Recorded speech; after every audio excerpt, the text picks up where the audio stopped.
देशब तक news channel में आपका स्वागत है। इस वक्त की बड़ी खबर गांव भावड़ से आ रही है, जहां पर फर्जी तरीके से दिव्यांगजनों अन्य अपात्र धारकों द्वारा फर्जी तरह से पेंशन लेने में फर्जीवाड़ा हुआ है।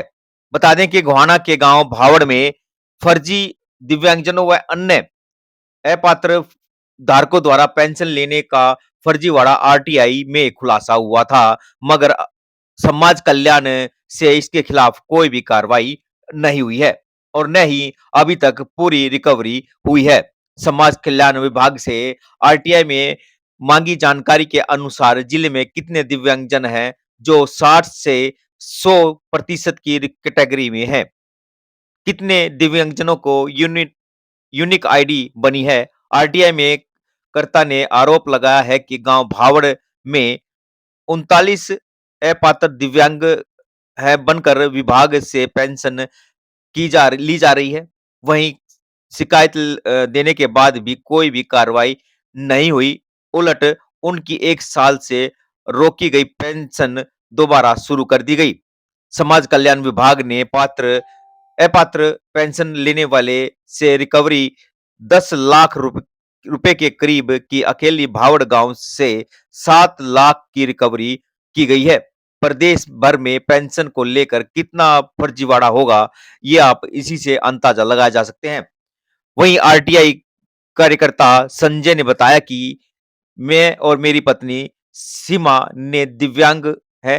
हम 2012 से पेंशन फर्जीवाड़े के भ्रष्टाचार को लेकर काम कर रहे हैं।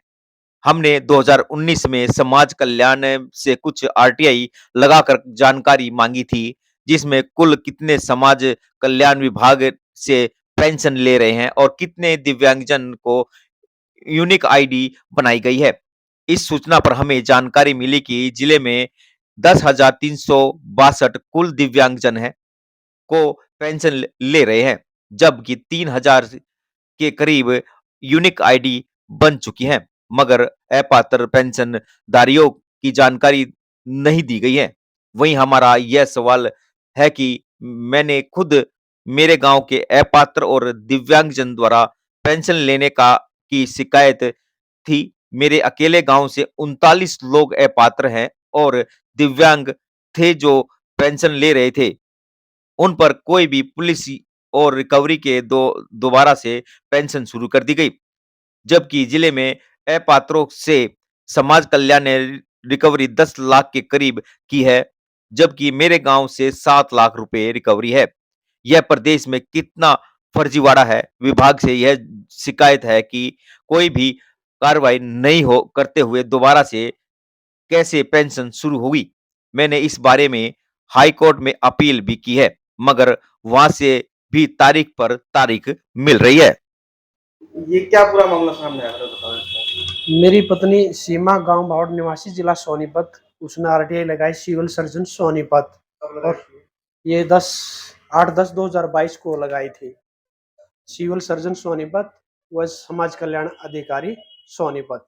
इसके बारे में हमने दिव्यांगों के बारे में जानकारी मांगी तो सिविल सर्जन के पास पहला बिंदु था हमारा 60 से 100% के कितने दिव्यांग हैं। तो उन्होंने आरटीआई में जवाब दिया कि हमारे पास आरटीआई का कम समय होने के कारण हम पूर्ण जानकारी नहीं दे पाते। इसमें यूनिक आईडी की और जानकारी मांगी कि अब तक यूनिक आईडी से दिव्यांगों को कितने व्यक्तियों को जोड़ा गया। जो यूनिक आईडी का ये कार्ड अभी भारत सरकार द्वारा 2017 में बनाना शुरू किया गया था और अब तक जिला सोनीपत में यूनिक आईडी से जोड़े गए हैं कुल व्यक्ति 3,667 सिविल सर्जन ने जोड़े हैं। इसमें आरटीआई से यह पूरी जानकारी सामने आई है। 2020 में सिविल सर्जन यूनिक आईडी बनानी शुरू की थी और फिर समाज कल्याण विभाग में मैंने जानकारी मांगी कि गांव भावड़ में जो है पात्र पेंशन धारक 39 व्यक्ति पाए गए थे, क्या उनसे रिकवरी की या बगैर रिकवरी करे उनकी पेंशन बनाए गए। विभाग ने जानकारी दी कि इसमें हमने कोई अपात्र की पेंशन दोबारा से चालू नहीं की है, जबकि मेरे गांव से मैं देख रहा हूं तो वहां पर दोबारा से बगैर रिकवरी करे उनकी पेंशन जारी कर दी गई है। जिला सोनीपत में बिंदु नंबर 2 पर मैंने पूछा कि गांव जिला सोनीपत में कुल कितने दिव्यांग हैं, तो विभाग ने जानकारी दी 10,362 लाभार्थी। इसमें पिछले लंबे 4-5 वर्षों से देख रहा हूँ 10,000 का टारगेट दिव्यांगों का रहता ही है और फिर इसमें मैंने जिला सोनीपत में वर्ष 2014 से लेकर 30/9/2022 तक की रिकवरी के बारे में जानकारी मांगी, तो वहां पर 13,54,438 लाख रुपए की रिकवरी जिला सोनीपत की हुई है, जबकि मेरे एक अकेले गांव की 39 लाख की रिकवरी लगभग बैठती है और 7 लाख रुपए मेरे एक अकेले गांव के इसमें जमा है। बाकी जिला सोनीपत के अन्य गांव भी है। ये आपको पता कैसे लगा कि भी जो कॉलेज जो है अपात्र दिव्यांग पेंशन दे रहे हैं? हम लंबे समय से इस पर स्ट्रगल कर रहे हैं, काफी लंबे समय से भ्रष्टाचार के खिलाफ 2012 से हम आरटीआई के तहत 2012 वर्ष से आरटीआई से हम इसकी जानकारी मांगते रहे। हमने बड़े बड़े ऑफिसरों के नेताओं के दरवाजे तक जानकारी दे चुके हैं। हाई कोर्ट में हम इसकी रिट 2018 में एक जनहित याचिका दायर की थी, जिसमें आज तक हमारे को तारीख मिल रही है। न्याय दिव्यांगों को नहीं मिल रहा। हमें इसमें कुछ नहीं, हम सिर्फ चाहते हैं दिव्यांगों को न्याय मिले। टोटल ये पता चले कि हरियाणा राज्य में इतने दिव्यांग पेंशन धारक हैं। जब एक जिले में एक गांव में इतना बड़ा फर्जीवाड़ा है, तो पूरे प्रदेश की मैंने मुख्यमंत्री को 2017 में अवगत कर दिया था कि मुख्यमंत्री महोदय इस पर जांच कर दीजिए और स्पष्ट पूर्ण तरह से जानकारी। तो काफी लोग फर्जी तरीके से ले रहे हैं। काफी लोग अपात्र फर्जी तरीके से ले रहे हैं। पिछले 2-4 महीने से मैं देख रहा था 4-5 लाख पेंशन जो पक्ष विपक्ष की पार्टियों के हाहाकार मचा देते हैं, पेंशन फर्जी बन रही है, ये बन रही है। कुछ लोग है पात्र पेंशन धारक हैं जो जिनकी उम्र नहीं होती, पैसे देकर पेंशन बनवा लेते हैं, जो दिव्यांग नहीं है। जैसे मेरे गांव से मैंने 39 व्यक्ति वो पकड़े हैं जिसके पास कोई भी सर्टिफिकेट दिव्यांग नहीं था, जबकि वो दिव्यांग की पेंशन ले रहे थे। तो अब दोबारा उनकी पेंशन चालू होगी। दोबारा से विभाग ने उनकी पेंशन बगैर रिकवरी करे, बगैर एफआईआर कटे पेंशन जारी कर दी है तो विभाग। रिकवरी किनसे की आपके गांव से? मेरे गांव से सिर्फ 6 व्यक्तियों से रिकवरी हुई है। उन 6 व्यक्तियों के नाम ही इसमें दिए हुए हैं। शमशेर मौजी का है, महावीर मालदे है, करशन चतरा है, बलवान पलादा है, शमशेर फुलचंद है और एक कमला रामफल है। और एक आदमी की मृत्यु होगी जिसने रिकवरी जमा करा दी। तो 39 अभी बाकी है। 39 व्यक्ति अभी भी बाकी हैं। कोर्ट के नोटिस के बाद भी कोई भी कार्रवाई इस पर नहीं चल रही है। 45 ऐसे लोग जो आपके गांव से निकले। हाँ, मेरे गांव से 39 ऐसे निकले।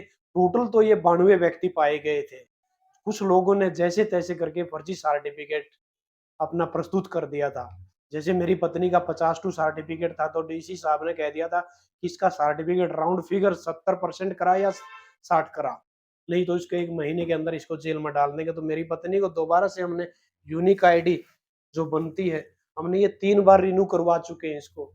अब भारत सरकार ने इसको लाइफ टाइम के लिए यूनिक आईडी बना दी है। जो दिव्यांग रह गए हैं वो अपनी यूनिक आईडी जल्दी से जल्दी। मेरी पत्नी खुद दिव्यांग है। जो इसकी शिकायत सबसे पहले मैंने अपने घर से ही सच्चाई लिखी थी, ताकि सच्चाई लिखने में कोई कठिनाई का सामना ना करना पड़े। आपकी पत्नी भी पेंशन ले रही है? मेरी पत्नी पेंशन ले रही है। पहले मेरी पत्नी की 1 साल की पेंशन रुक गई थी, जो विभाग ने दोबारा से जारी कर दी है। अब क्या चाहते हैं इसमें? मैं इस पर तुरंत प्रभाव से कार्रवाई चाहता हूँ। जो दिव्यांग नहीं है, यूनिक आईडी में अब तक भी जिला सोनीपत में 3677 दिव्यांग ही हैं और विभाग इसकी पेंशन स्वीकृत कर रहा है। 10,362 व्यक्तियों को विभाग समाज कल्याण आज इसकी पेंशन दे रहा है। 2 साल में 3677 व्यक्तियों को यूनिक आईडी से जोड़ा गया है। इसमें वो व्यक्ति भी है जिसमें 30% भी है, 40% भी है, जबकि पेंशन तो सिर्फ 40% व्यक्ति को ही पेंशन दी तो जाती। आपका कहना है कि 60% लोग फर्जी ले रहे हैं। हाँ, 60% लोग अभी भी निष्पक्ष अगर इसकी जांच कर दी जाए तो बड़ा घोटाला सामने निकल कर आएगा, बड़ा फर्जीवाड़ा इसका। तो ये आपने आरटीआई से हम आरटीआई लगाते रहते हैं, हर बार विभाग में इसकी जानकारी मांगते रहते हैं। ये कब लगाई थी जो सूचना मिली आपको? अब ये मैंने 8/10/2022 को लगाई थी और इसकी सूचना मेरे को अभी 2-4 दिन पहले ही मिल पाई है। इसकी 16/11 को इसकी जानकारी मिल गई। क्या लिखा उसमें, क्या सूचना दी इन्होंने?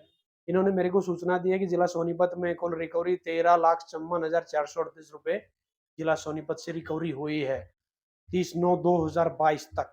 तो इसमें पात्र कितने हैं, अपात्र कितने, वो भी सामने आया है? इसमें अपात्र और अपात्र नहीं दिखाई। इन्होंने सिर्फ यूनिक आईडी के तहत जोड़े 3,677 व्यक्तियों को जोड़ा समाज कल्याण विभाग ने। वो जानकारी दी। वो जानकारी दिया। 10,362 को विभाग पेंशन स्वीकृत कर रहा है जो दिव्यांग है। आपका क्या नाम है? मेरा नाम संजय है। भावड़ से। मैं गांव बावड़ जिला सोनीपत से हूँ। मेरी पत्नी ने आरटीआई लगाई थी, इसके तहत इसकी जानकारी मांगी तो ये जानकारी दी गई।